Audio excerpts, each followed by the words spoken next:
یاریەکانی قۆناغی دووەمی خولی نایابی بالێ عێراق دەستی پێکرد و کۆمەڵەی دووەم یاریەکانی لە شاری هەولێر و هۆڵی کۆلێژی پەروەردەی جەستەیی و زانستە وەرشیەکانی زانکۆی سەلاحەدین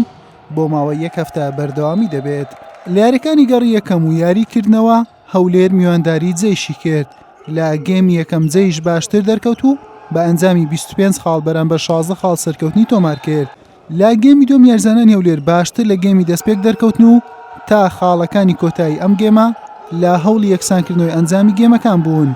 بەڵام ئەم جارەش سەرکەوتوو نەبوون و گێمی دووەمیشان بە ئەنجامی 25 خاڵ بەرامبەر با 22 خاڵ دۆڕاند. لا گێمی سێم کوڕانی جەیش بە سەرکردایەتی نەوزاد شێزاد کۆتاییان بە یاریەکەی هێنا بە سەرکەوتنێکی گەورە و بە ئەنجامی 25 خاڵ بەرامبەر 11 خاڵ. ئەم گێمەشیان بردەوە و لە یاریەکە بە سێ گێمی بێ بەرامبەر براوە بوون. ئێمە تێپێچین کە یانەی جەیش دەتوانم بڵێم ئەمە لە دەتوانین ڕزەکانی پێشەوە خۆی عێراقی مسۆگە بکەین یەکەم دووەم سێم، بەڵام ئێمە ئێستا لێرە دەمانێت بە باشتری شێوە دەربکەین بۆ ئەوەی کە بۆ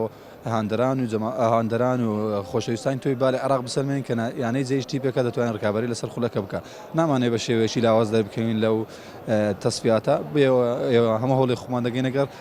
بۆ ئەوی بتوانین بە باشترین شێوە دەرکەین باشترین ئەنجامیشمان هەبی لە کۆمەڵەکان بۆ ئەوی لە ڕزەکانی پێشۆژبین کە سەر دەکەین بۆ بژاردە.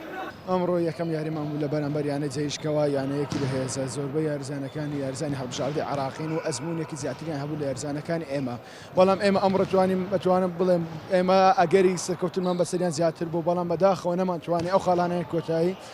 لە بەرژەوەندی خۆمان بەدەستی بێنین و یاریزانەکانی ئێمە یاریزانی لاون گەورەترین یاریزانمە تەمەنی 20 ساڵە ئینشاڵڵا هەوڵ ئەدەین بۆ یارەکانی داهاتوو دڵی ئەو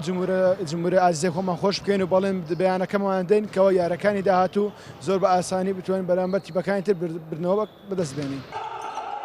لە یاری دۆم غازی جنوبی بەسرا ڕوبەڕووی حەدیسە بوویەوە و یاریەکەی بە سێ گێمی بێ بەرامبەر لێ بردەوە،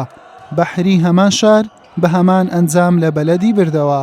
غازی جنوب درێژەی بە پێشەنجیدا با کۆکردنەوەی 22 خاڵ و بەحریش دووەم بە 18 خاڵ و جەیش سێم بە 15 خاڵ و هەولێریش خاوەنی تەنها 8 خاڵە و لە خانەی چوارەمە، حەدیسەش خاوەنی 6 خاڵە و بەلەدیش 3 خاڵ لە خانەکانی پێنجەم و شەشەمن. دەغاڕەش کە هیچ خاڵێکی نەبوو پاشەکشەی کرد لە ڕکابەریەکانی خولەکە.